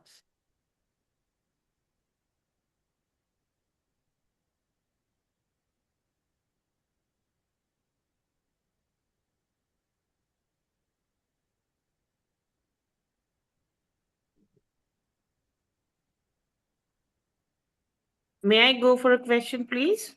Yes, sure, ma'am. I've been into this teaching industry for a long time now. What I really want to ask to our honorable dignitaries, that the saying says, spare the rod, spoil the child. But now the new policy has tightened our hands as teachers to discipline the children through various ways which had been used by our teachers very frequently, but yes, of course, diligently also. But now even scolding can bounce back. Punishment can be a boomerang. So all teachers are afraid of correcting children. This is the main problem that we are facing as administrators too, that how to correct a child. The parenting has changed, digital world has come in, so many new problems have cropped in the adolescence age or the schooling years. But the correction methods are not very, very clear to us. If you can just throw some light on it.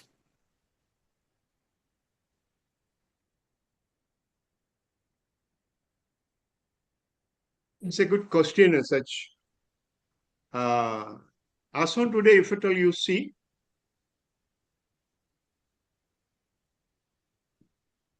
this earlier quotation of, am I audible? Yes, sir. Yes, sir. The earlier concept of spare the rod and spoil the child is actually a rude way of correction. Actually, if you see that shouting is a self-generated anger, which is spoiling the originator. If I to quote and tell a leadership example is Ramana Maharshi, who seldom spoke and has been regarded as one of the greatest speaker on spirituality. That's why you can control the students not by shouting or by beating them or punishing them. If at all your silent words and performances and approaches can tame the student. Thank you. I have my suggestion, Mrs. Kar. I come from a corporate background. I am also a part of various association where education institute where I go as a guest faculty, and now I'm an entrepreneur. So, this concern of, managing student has come now probably, but in corporate, this is being followed for a long because code of conduct and managing people and employees is very important.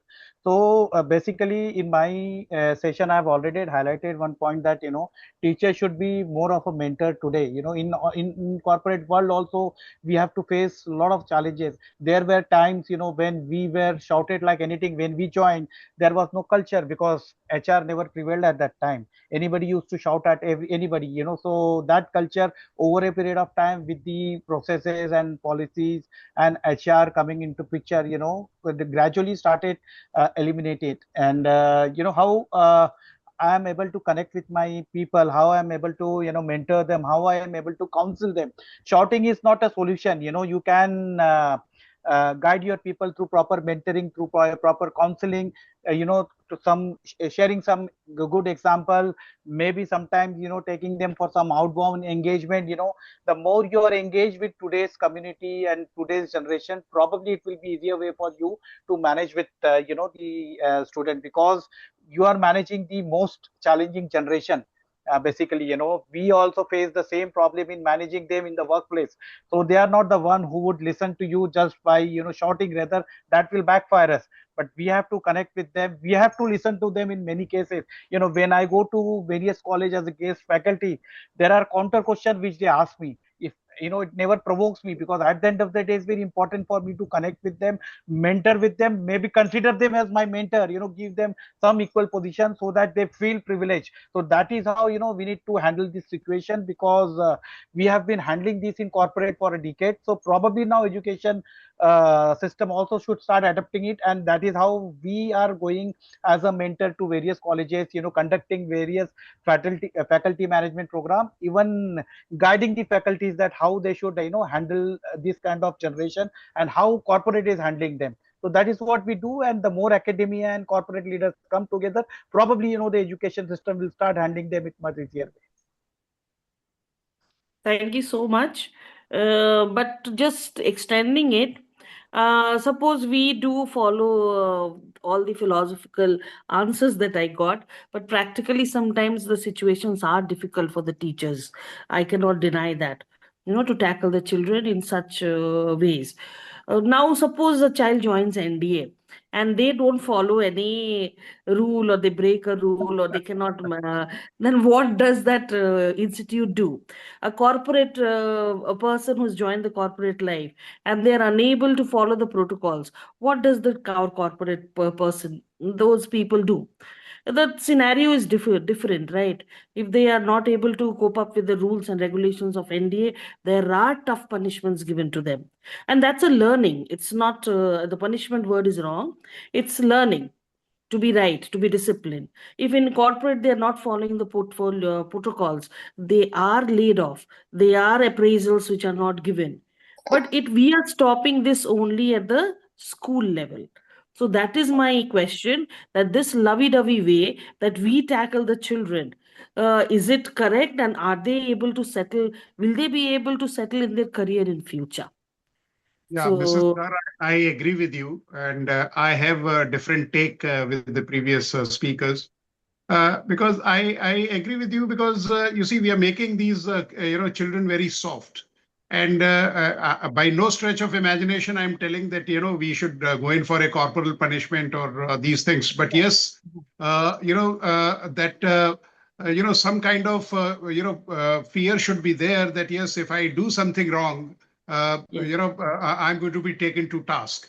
And yes. these are not punishments. These are basically the positive strokes, as we call it in the management, that a Yes, child sir. is made to, he's told that, yes, either you mend your ways or else you'll have to, face some other challenges. Now, Yes, sir.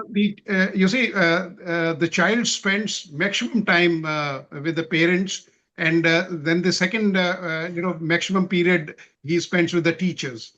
So if Yes. the teachers also have a lien on them, and by making these kids that okay, we will give you a pep talk, we will give you a motivation. Yes, they have their own place, but they also have to be treated with some kind of firmness and toughness. And you gave a Yes. very good example of NDA. Everybody knows, and most of them are service speakers. So aim is not that the kind of bonding which you develop in an academy is phenomenal. And this only comes when you are in a difficult situation, when you are in a crisis situation. Then you know that, yes, what happens. And Yes. I feel that, yes, there should be a happy mix of both. I mean, it Yes. should, yeah. So it should not be, they should not be left, because they are in those impressionable years where they don't know what is good or what is bad or what is indifferent for me. Yes, sir. Ma'am, may Thank I you. just add something? Sure, sir. Okay, so what I want to talk about is that I think the parents have a major role to play. What Brigadier Datta was also highlighting. We can't get away from the fact that in India, notwithstanding whatever generation we are talking about, there is still a bondage between the parents thing. I have come across a lot of education institutions where I've got to speak, where there's a lot of interference from the parents. Okay, the parents are not willing to listen to what the institution has to say. In fact, I'm aware of a situation where, because the dad was a big civil servant, the police came in because the teacher threatened the child. Yes, sir. And so these kind of things, and therefore the parents have to be involved. And this is how the schools involve the parents. In certain institutions, there are organized, I'm not talking about parent-teacher meetings, but they are organized activities which take place. Okay, where the parents, the children, and the teachers all participate in various events. So a bond sort of thing develops in with the parents, and that bond with the children. Let's say, for example, a sporting activity. Now you'll have where the parents, the children, participate as teams along with the institution. The result is that a very deep family bond develops with the children. I'm giving you an example of what I saw in Zambia, where I was posted. Okay, as parents, we were required to go and participate in such activities. So that made a lot of difference. I know today in India, parents are also too busy to get involved with children. But I certainly know that that when my father complained to my dad, the first thing I got was a slap on my face from my dad before the teacher could even finish what he had to say. But notwithstanding that, I think there is a need for the parents to get more intimately involved. As a head of an institution, you would know best as to how to involve the parents. It's just a thought process. Thank you. Yes. Thank you so much, sir. That's very nice idea. And it works. I would like to add on one more thing. Yes, please. Certainly, disciplining a child requires a lot of patience. At times, the young minds are just looking for a reaction. They don't think of the consequences. They just want a reaction from us. So it requires a lot of patience. And second is that, if there is some wrongdoing, we should note it down, tell them that, okay, you have made this mistake. But that mistake should not become an identity. The child should never be labeled, and that emotional impact should not be there. And thirdly, for kids who do not listen at all, you have to make them realize that actions have consequences. So there will be consequences. And giving the example of Forge, we have the concept of, in India, we have the concept of squadrons. In our training academies, we have squadrons. In the field units, we have our units. So building a sense of belongingness, if I do something wrong, my squadron loses points. And I think that happens in schools also. There are houses. So if students have a sense of belongingness, that if I do this, my house is going to look bad. And they feel towards their house, they want to work for it. So it's like, being a part, having a sense of belongingness to the house, the organization, to your country, is the same thing. Yeah. So if we can build that, then I think children would take responsibility. Yeah, thank you so much, ma'am. That was very nice. And Mrs. Kar, during my school days also, it is not of now, maybe a couple of decades ago, when there used to be a parents-teacher meet, and when teacher used to complain to a parent about a student, the parent used to bluntly say, he is being sent to school to study and also to enjoy. If at all he is doing something wrong, you are the right person to correct them. How you correct them, that is your prerogative, yes, but you should use the right means to do it. There is no logic of complaining me because I can't do anything. That is the reason he's being sent to school. To you are responsible for making him a proper residence of country. So I can't do anything. You are the one who should make him right. And apparently the Raja responsibility will always lies on the teacher and principal. But in today's generation, connecting is very much important. And definitely, if you require, you can take support from corporate leaders and all, and we can create some kind of system wherein this audience can be addressed. Maybe you can call some leaders and ask them to counsel them, mentor them as a guest faculty, and probably that can have some kind of impact, because indirectly we can tell them how their traits and habits would impact them in future if at all they are not able to nurture themselves in the right way. Yes, sir. Yes, sir. The fear is actually, lastly, to conclude, that all these strategies are very difficult to incorporate in each and every person. So the profession is dying, sir. This needs to be brought into discussions, that if you ask a class, not a single hand goes up who wants to become a teacher in future. So that is what this generation will be facing, a danger in the next generation, that who's going to become a teacher. The society needs teachers forever, I feel. That is where I end my queries. Wonderful answers, sir. I'll take it and do incorporate in my work.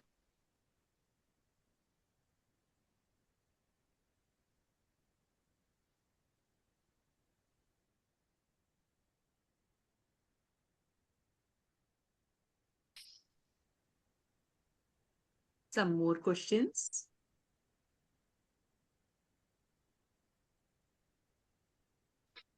Hi, I'm Madhuri. I just want to share my takeaways. I really enjoyed the session.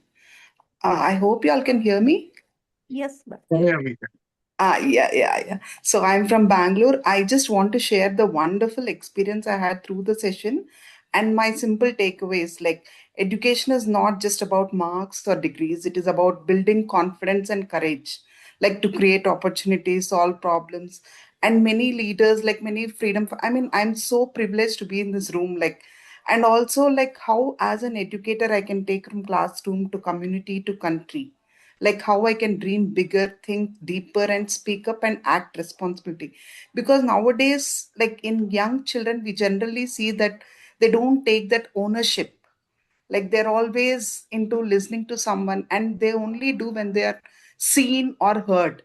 They're always want to, their identity, like as Sharu also shared, like, so I want like the individual in you being there doing right on every point of time. That is the best thing. And also an idea can become a movement when we have the courage to act upon it. So basically I feel like as a teacher should be given an opportunity in a school to lead her way. See, as management, like many institutions, they have some kind of restrictions, and like as parents also, they should have trust in the education system, management, and the teachers. So wherein the relationship has a bond, and then therein goes the future of our youngsters, I would say. Thank you so much for the opportunity I got today.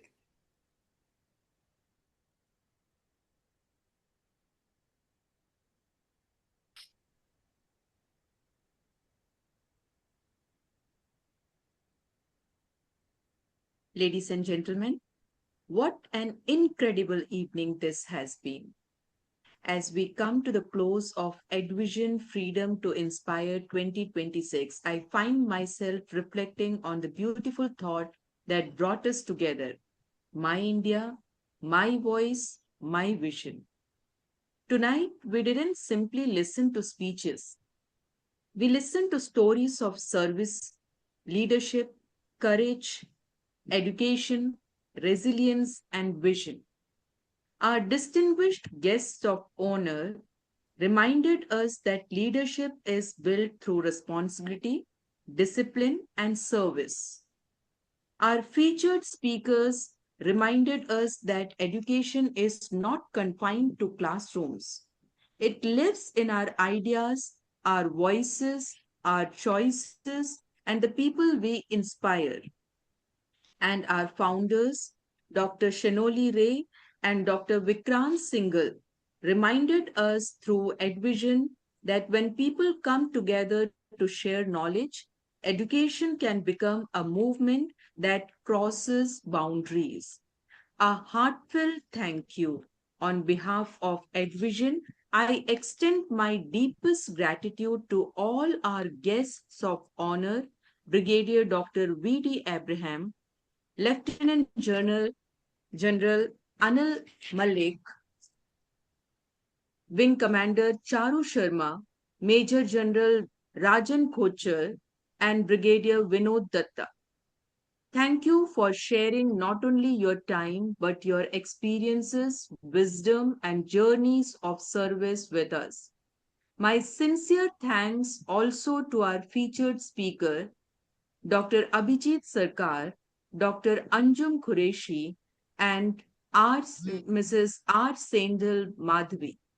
Thank you for bringing your unique voices and perspectives to Freedom to Inspire 2026. A very special thank you to our founder, Dr. Shanoli Ray and Dr. Vikrant Singhal, for creating and nurturing the vision behind EDVISHAN and for bringing this inspiring community together.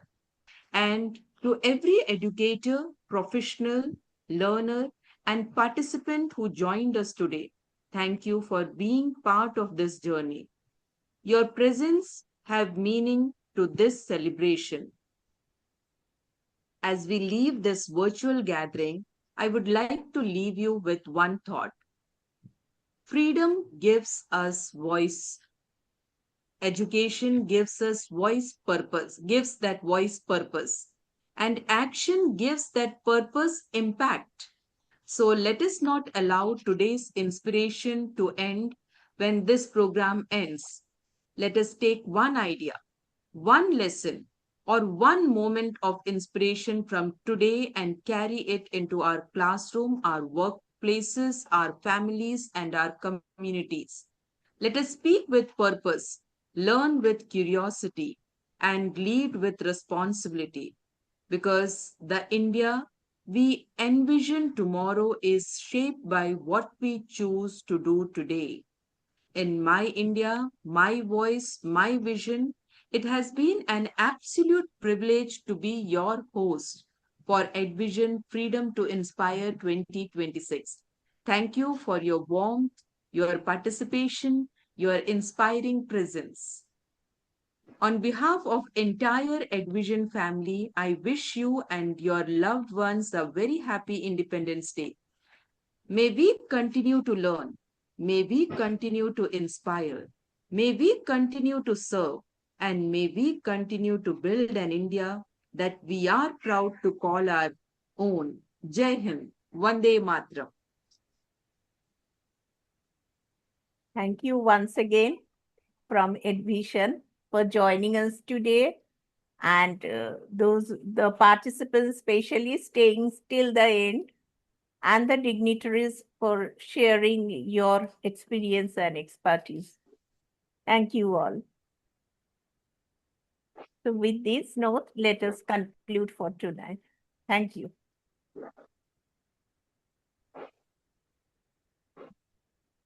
Thank you.